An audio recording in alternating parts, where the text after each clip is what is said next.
Hey guys, welcome into Fantasy Football Academy 2020. I am the Dean, and I want to welcome you into a very special Election Day episode of Fantasy Football Academy 2020. Before we go any farther, I want to remind you guys today is Election Day. So if you haven't already, before you've seen this video, and it's still Tuesday when you watch it, get out and vote. Look, it doesn't matter where we come from. It doesn't matter what our views are. In this country, we are all separated by so many different things, whether it be our views on race, religion, how we spend our free time, how we spend our money.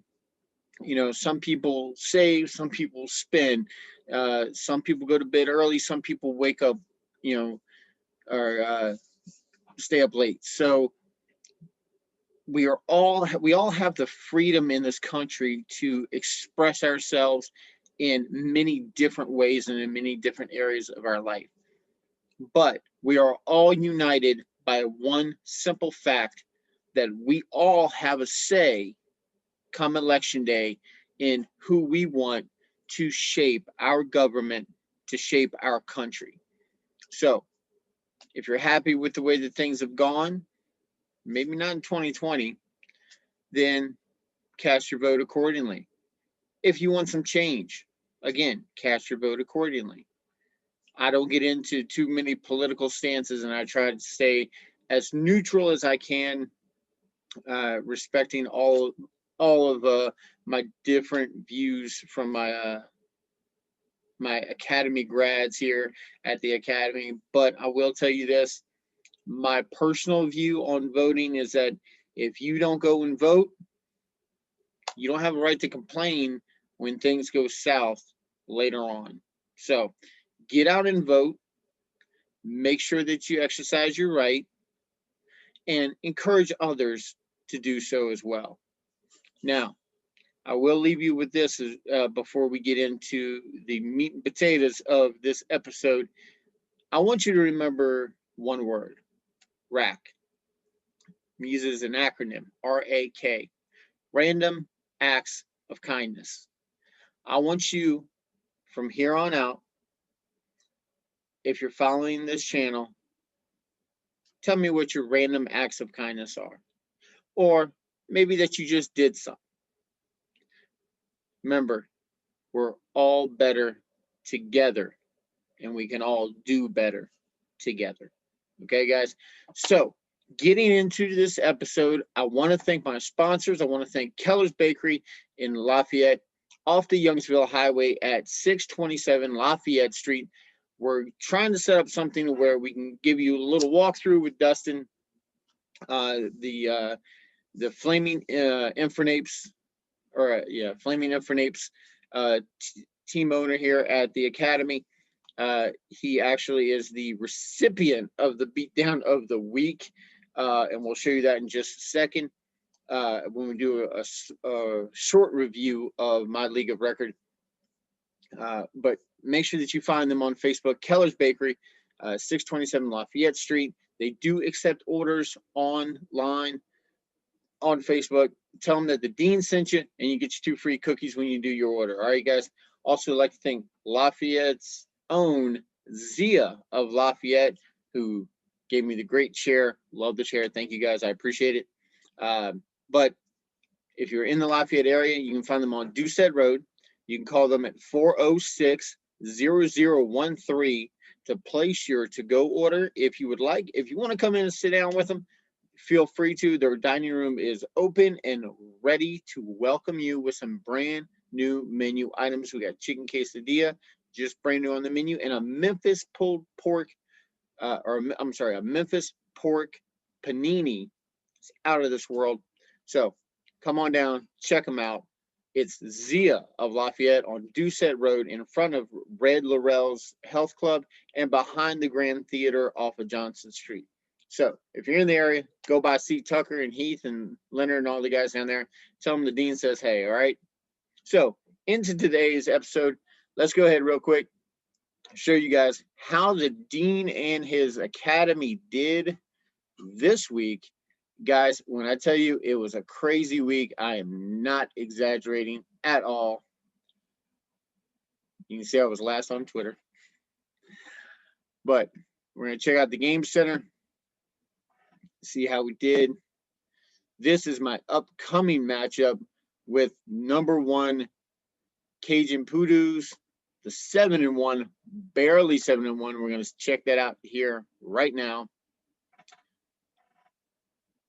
So we see that I defeated the Alpha Chads 122-92. Not too bad of a showing for the Dean this week.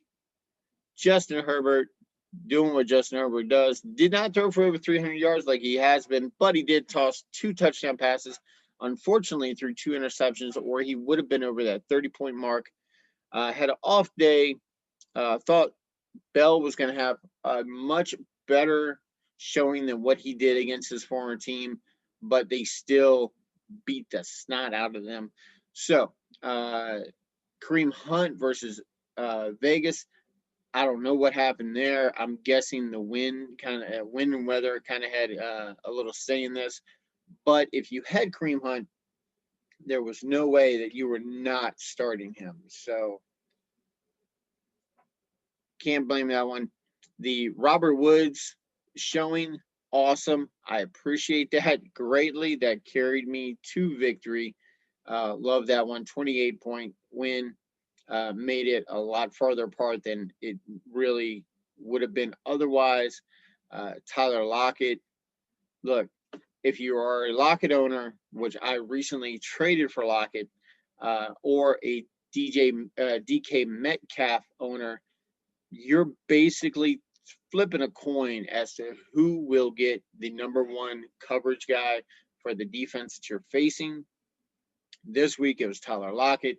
Next week it will probably be DK Metcalf.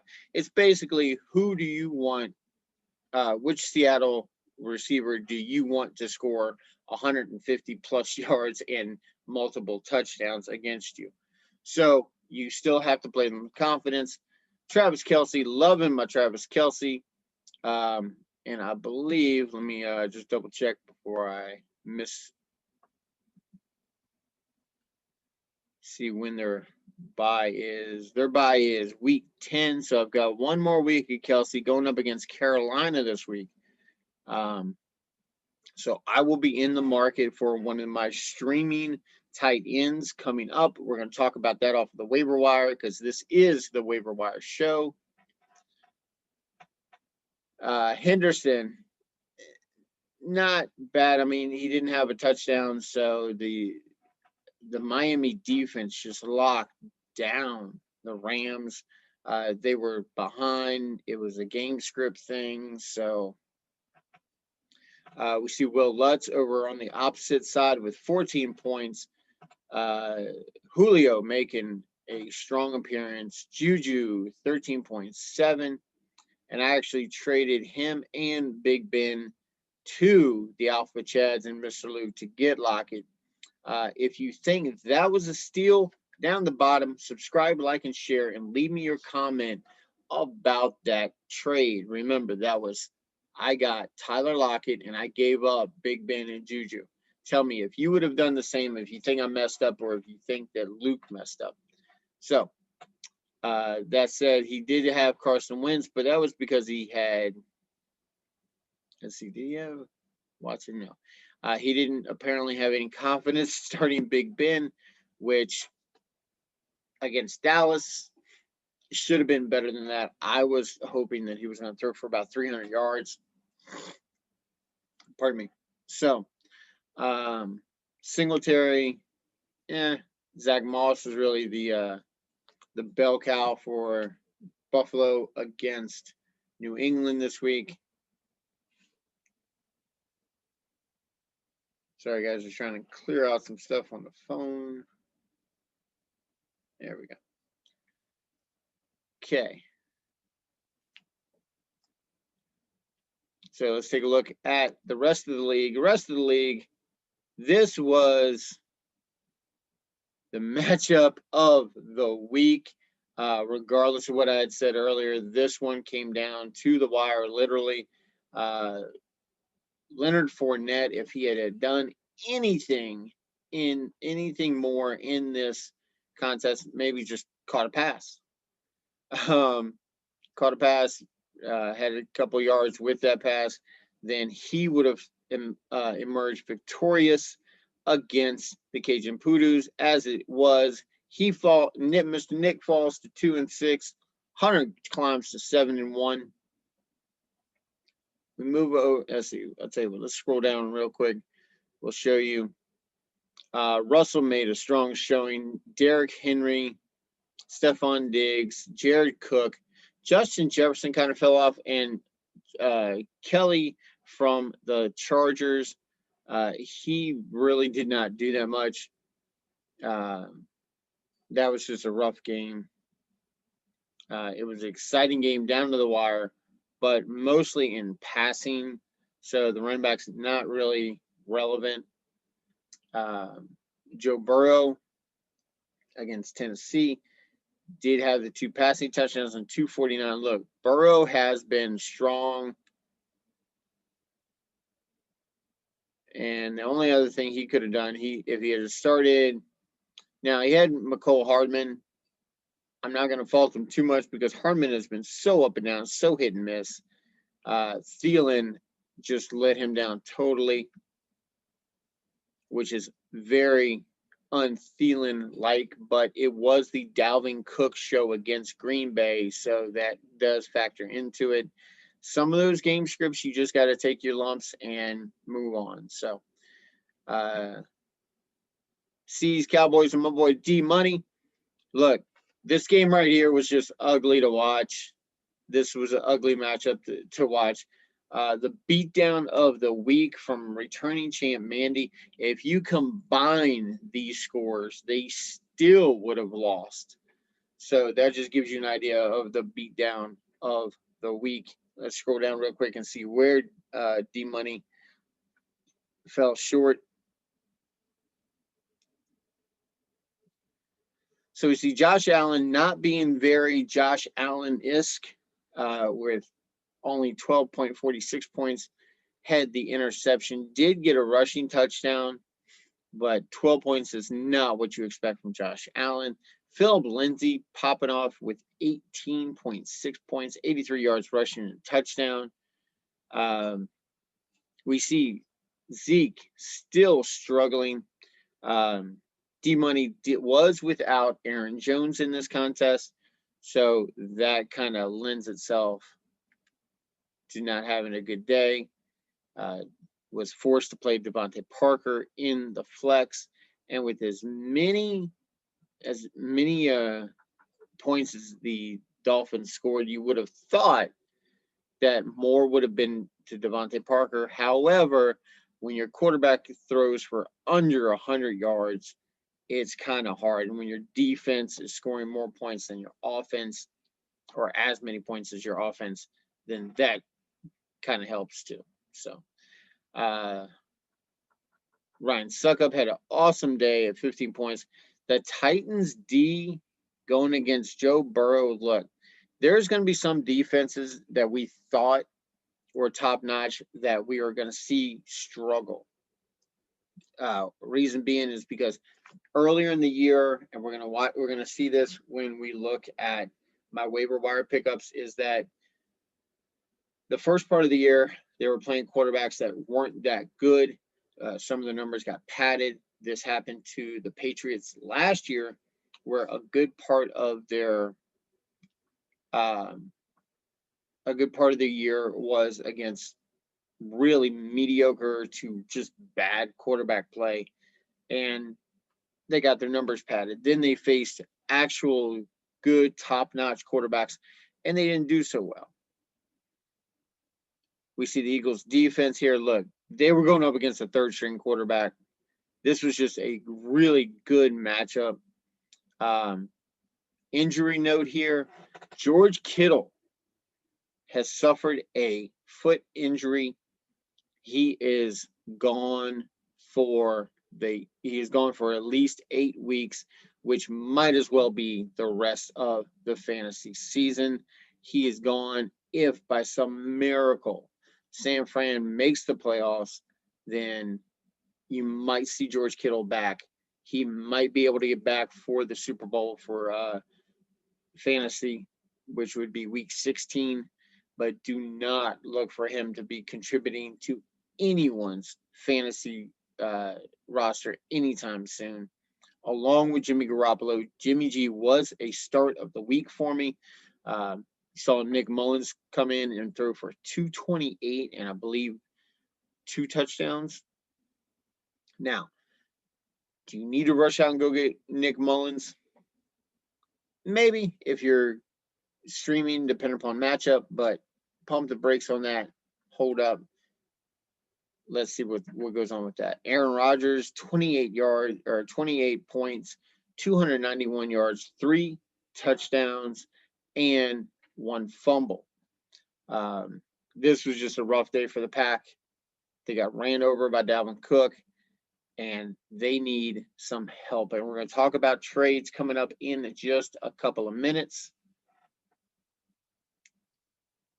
Let's look real quick. This is my beatdown and head of the class award winner, returning champ Mandy. Yes, she's my wife, but I'm still giving her the props. Not because I have to, because you see right here, 46 from Mahomes, 42 from Metcalf, 52 from Dalvin Cook, 18 from the Steelers.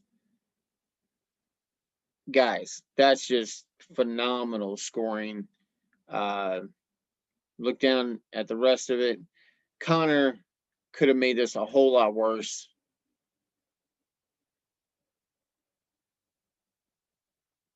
Williams could have also made this a lot worse.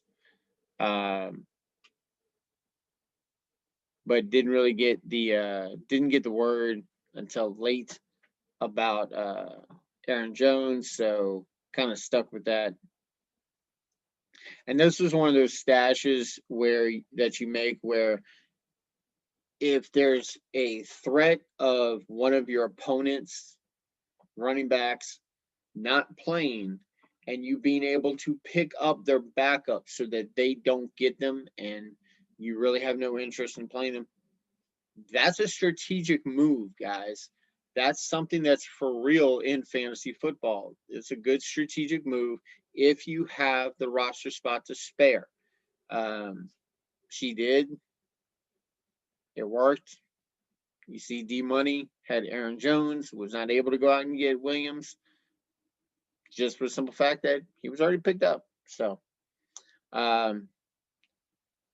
we see on the other side of the board, Teddy B, not too good of a showing, 14 points only.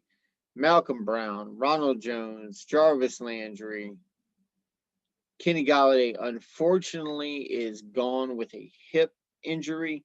We're not sure how long that's going to last, but keep an eye on that. Hunter Henry, Scotty Miller. Look, you throw Scotty Miller on here in good situations and he fails. You put him in, you sit him on your bench when you think that he's going up against somebody who's just insurmountable and he goes off. So it's hit and miss, and especially with Antonio Brown coming back, this is not someone that I would say you need to roster. There's just too many options in Tampa, and like I said during draft season, you don't want any part of the Tampa offense with the exception of Tom Brady.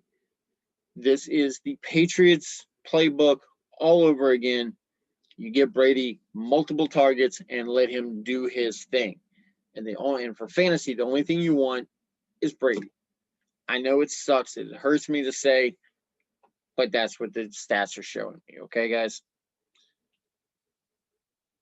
This one, I thought Dalton might have a chance to knock Charles off, but it didn't happen. Came up just shy. Tua Tagovailoa, like I said, not doing too good. He did this because Watson was on a bye. If Watson had not been on a bye, this could have been a much different result. Did get good showing from Keenan Allen. Got a good showing from Cooper Kupp. Cooper Kupp had like 20 plus targets and 11 receptions in this game. No touchdowns. Those all went to Robert Woods, thankfully, for me. David Montgomery, look, Montgomery is not a exciting running back to have, but he is a stable running back to have. So Giovanni Bernard, that was a good pickup by Dalton. So I'm very proud of my academy grads here this week. They made some really good moves. Gronk, adding Gronk to the list against a weak New York Giants D who actually stepped up yesterday or last night. Still getting 14 points, had that touchdown to put him over. Patriots D, don't ask me why he's got the Patriots defense. I would not be carrying them at all. So all in all, guys, some people just had a bad week, like the Fighting Infinites, Danny's RBU, my boy D Money. Alpha Chad's kind of had a down week.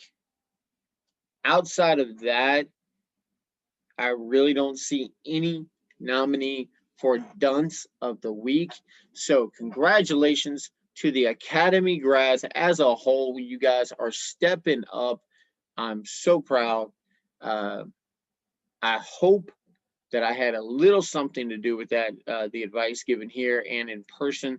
I do work with all of these guys. Of course, I'm married to one, not Guy, married. So married to my wife. She's a woman. So anyway, in case you're wondering. But yeah, so congratulations to the guys. I greatly appreciate the love and the support here on the channel. If you would like, if you're not part of the Academy grads and you're watching this, welcome. I appreciate the love and the support. Down the bottom, subscribe, like, and share for me. Show me who you are, that you're listening, and what you think of the channel. I would love some input, guys. So let's get into our waiver wire pickup. And we're going to take, what we're going to do is we're going to do this a little different. Usually we go by season. And here's the thing, is that that's great, but you've got some bye weeks factored in there. You've got some guys who shined early in the season who have fallen off. So moving forward, I want to take the last 4 weeks and look at the waivers. Let's look at QB first. A couple guys I want to highlight on this list. Now, Matt Stafford. I'm going to give you 5 quarterbacks. I'll give you a couple of running backs, about 4 wide receivers, and we're going to touch on some tight end trios and a couple of splits. Okay, guys? So, starting out, let's talk about Matt Stafford real quick. Let's highlight him. And we see Stafford giving you really good production, with the exception of the Jacksonville game and week 1 against Chicago, who's actually a decent defense. He's never fallen below 20-point performance. Why this guy continues to be on the waiver wires is beyond me. Look at the matchups he has coming up, okay? He's got Minnesota, who got lit up by Green Bay in, I believe, one contest. Washington, Carolina, Houston. He gets Chicago in week 13, so that might be a sit-em. He gets Green Bay, who is susceptible to the quarterback. It's probably going to be a shootout, so he's going to have to chuck the ball regardless. Tennessee and Tampa in week 16. So all in all, not really that, and his bye week's already passed. So, all in all, not a bad pickup if you're looking for some depth at quarterback heading into the playoffs for fantasy. Now, this is the guy right here I really want to highlight. I love Phillip Rivers. And as of late, you see his last 2 games. He had, of course, the week 7 bye, but a 30-point performance, a 28-point performance. He was kind of disappointing early, but all through here, his defense was carrying the first 5 weeks. And this is what I was talking about defenses being hyped. Early in the season, they had Jacksonville. I mean, it was Gardner Minshew, guys. I mean, who's not going to look good against him? Kirk Cousins. We know that Cousins in Minnesota can look very vulnerable at times. The Jets. Look, do I need to say any more? I mean, it's Sam Darnold and Adam Gase in New York. I mean, that's just horrible. Chicago, really good defense there. Cleveland, they actually have a good defense. Cincinnati, he lit up. Then he lit up Detroit. Now he gets Baltimore next. Now here's the thing: is that depending upon how you want to look at this could be a defensive battle, but then again, they could be susceptible to the pass. Okay, guys. Yes, the run defense is great, but they did kind of get a little lit up by Big Ben. And then he gets Tennessee, and if I'm not mistaken, Green Bay after that. And if you look right here, week 14, that's the start normally of the playoffs. That's Vegas, Houston, Pittsburgh. So, I would say, with the exception of the Super Bowl, that Phillip Rivers would be good to go from here on out. If I needed a streaming quarterback, I would definitely be looking hard at Phillip Rivers. Now, Minshew, we're not going to talk about, and you might say, well, why not? He's in the top 4 here, Dean. Why are we not talking about him? Reason being is because he's injured. If you didn't hear about it, he's been dealing with some fractures in his thumb and on his throwing hand. So he's in a cast right now. So he is out of the picture. It's either going to be Mike Glennon or I forget who the other quarterback is for Jacksonville right now, but it's either the second or third string quarterback that's going to be there. Regardless, it's not going to be good in Jacksonville for the pass catchers. Okay, guys. Now, Derek Carr, I want you to look at his schedule, a couple of spots. And we see, with the exception of last week against Cleveland, or this past week against Cleveland, and week 1 against Carolina, he has not really been that bad. And he's got the Chargers, Denver, KC. But I want you to look at this: Atlanta and the Jets back-to-back to maybe get you that win to get you into the playoffs. So if you're looking for a win, and you get one of those quarterbacks that has a bye week 12 or week 13, or he has a really tough matchup, and you're looking for a streamer, you might want to throw Derek Carr on your bench and ride him into the playoffs. Okay. He gets Indy, which, like I said, they might be a little overhyped, but that we'll wait and see, because the defense on the Raiders is not that good. So if Phillip Rivers can light up the Raiders, and then we have Derek Carr flip that around and turn into a shootout, you got yourself a good quarterback matchup there. And then we get the Chargers in Miami. And who knows what Miami's going to be by week 16.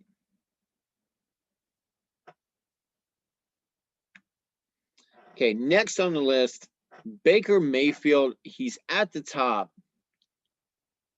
And the only thing that's kind of keeping me away from Baker Mayfield is not the loss of OBJ, because I think he's better without Odell,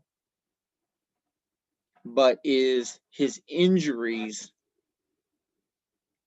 But if we look at his rest of schedule, if he's healthy for week 15 and 16, you're looking at the Giants and the Jets back-to-back weeks.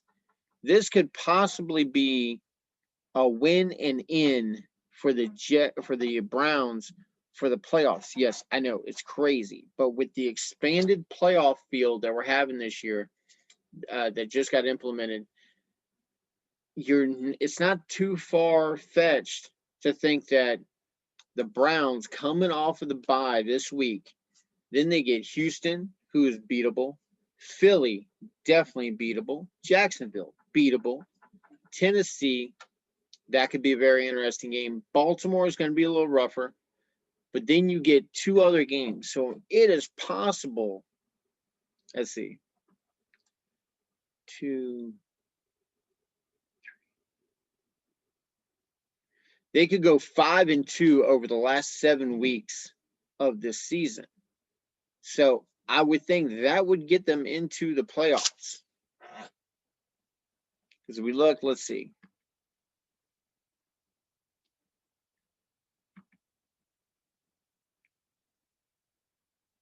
Right now, we got 1, 2, 3, 4, 5. Yeah, that would make them 10 and 6, or 10 and.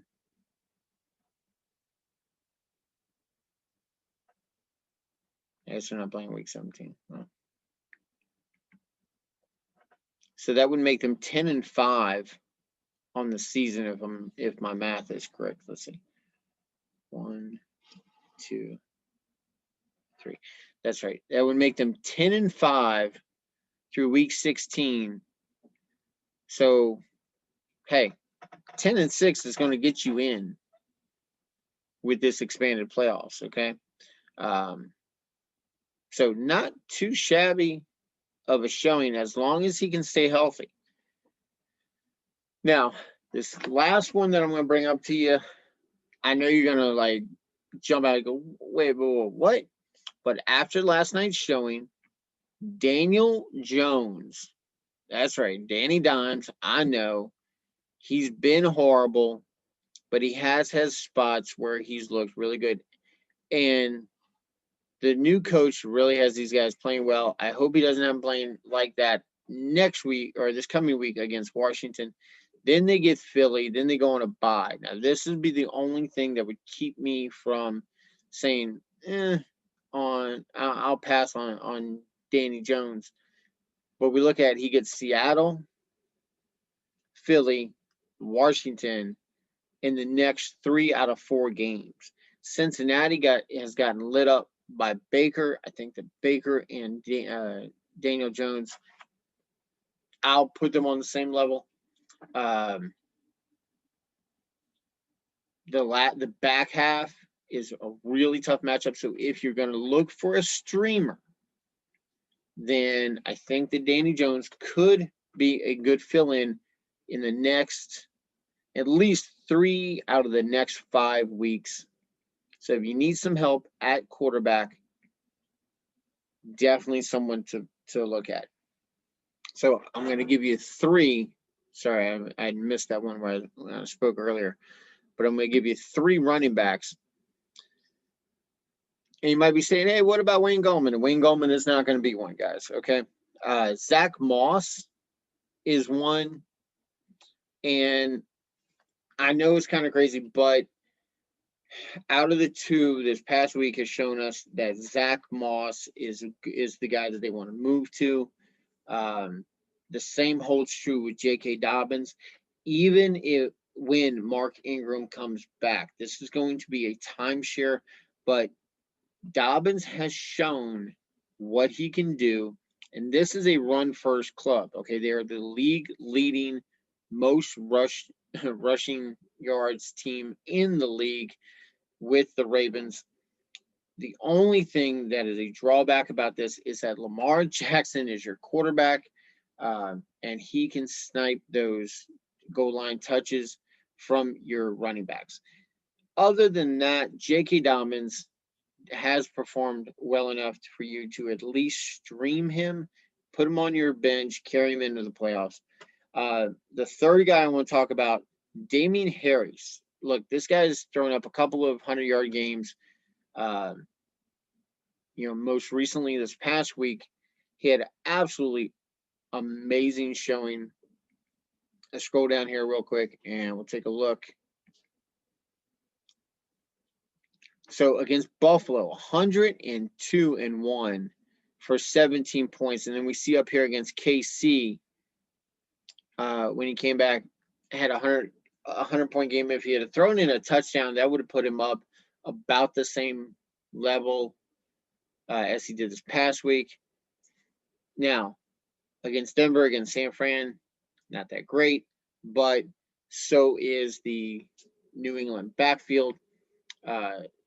If you're going to put your money on one running back, you have to pick one running back from New England. This would be the guy that I would pick. Damian Harris, I actually rostered him earlier in the year when he was on IR. Tried to play him, just couldn't bring myself to do it. Didn't have the spots open, so I had to let him go. But coming up against the Jets, look, it's the Jets.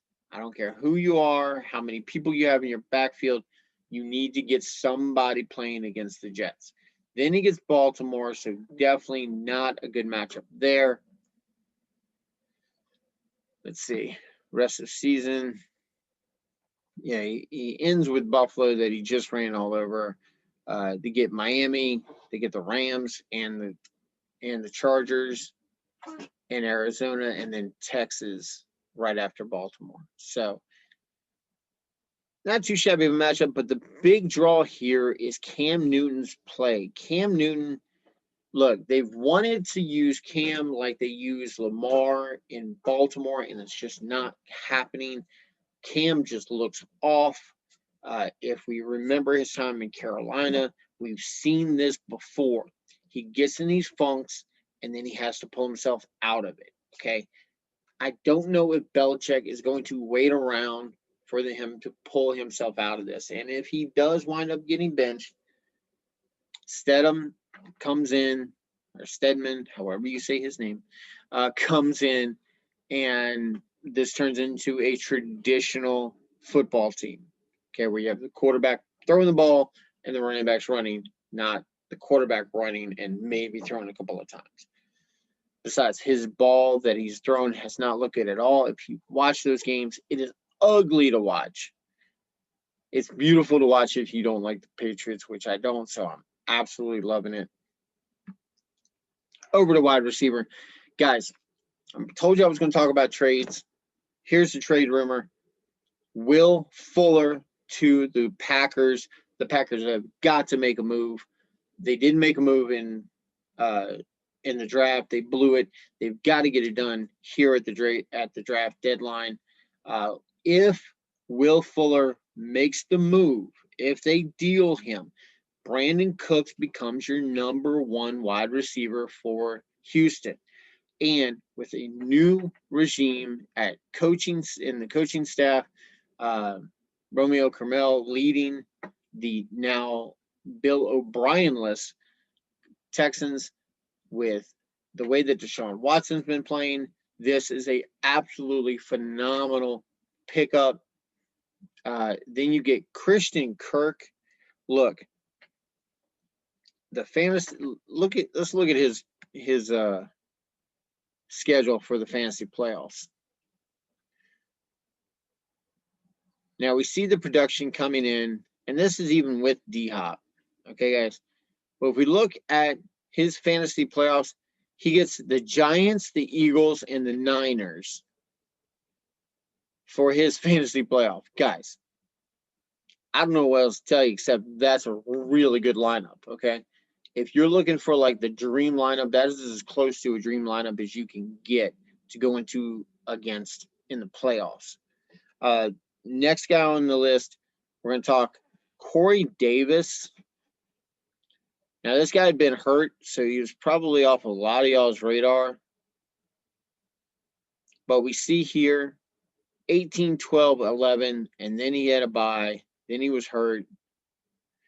This game right here against Minnesota is, I believe, when he got dinged up. Then he comes back, throws up 15 and then 27, almost 28 points last week against Chicago, Indy, and Baltimore, which is a rough stretch to have. But then he gets Cleveland, Jacksonville, Detroit, and Green Bay. So if you can make it through, if you have a spot for Corey Davis on your roster and you need some depth at wide receiver, this is the guy to go get, okay? He's got a really good back end matchup on his schedule. And we're going to look at Mike Williams. Now, Mike Williams is my boom or bust candidate. This guy, you see 1.4 and then goes for 21.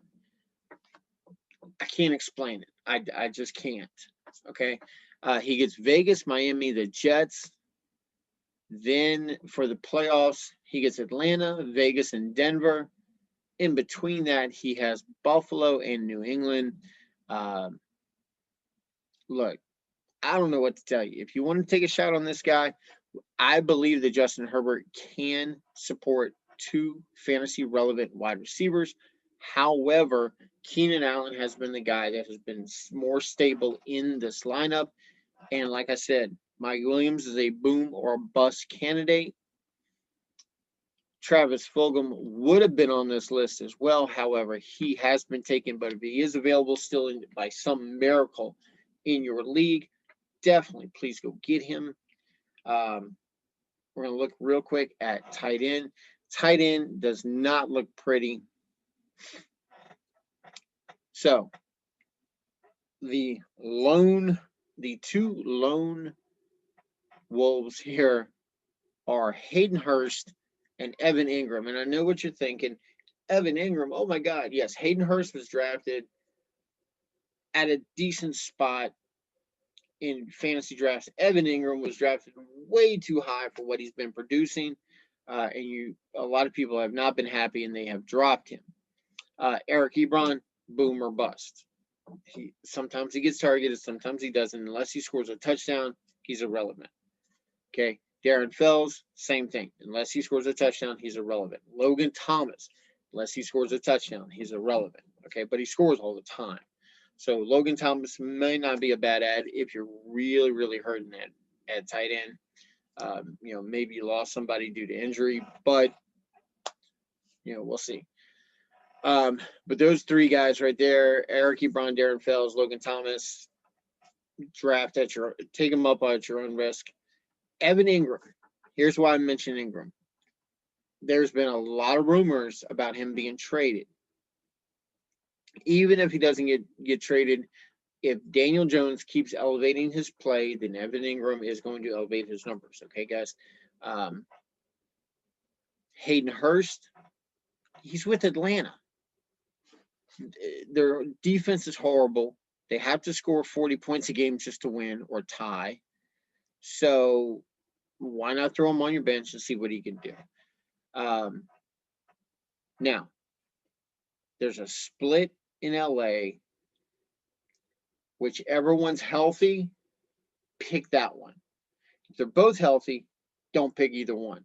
And I'm talking about Gerald Everett and Tyler Higbee. If Higbee's out, Everett does okay. If Everett is out, Higbee will do okay. But if they're both on, then it's a no-go for me, just for the simple fact that you don't know which one to target. And that's difficult. So there's much better options out there that you can pick. If Juju is down, Anthony Fisker from Tennessee is a definitely doable option at tight end in a fill-in stream capacity. Now, in Indy, you've got a trio that has emerged between Jack Doyle, Mo Alley-Cox, who you guys know that I love, and Trey Burton, who I did speak about during draft season, if you guys remember correctly, that Trey Burton was a thing before in Philly. He was a thing in Chicago. He is still a thing in Indy. So, depending upon the health of the other two, same thing with LA with Everett and Higbee. Whichever one's healthy, pick that guy. Okay, that's basically my advice on that one. Now, I know a lot of you guys out there be dealing with some injuries. You're dealing with questions at multiple positions. Down the bottom, subscribe, like, and share. And if you guys are wondering why I'm in there wearing this shirt, it is my patriotic shirt. So it's election day. Make sure you guys go vote. Down the bottom, subscribe, like, and share. And please tell me you voted. Okay, I'm not asking who you voted for, just that you did. Okay, guys. So for Fantasy Football Academy 2020, I've been the Dean. You guys have been awesome. Keep being awesome. And remember, rack up those points, random acts of kindness. Okay? Be good to each other, guys. We'll see you next time. Fantasy Football Academy 2020.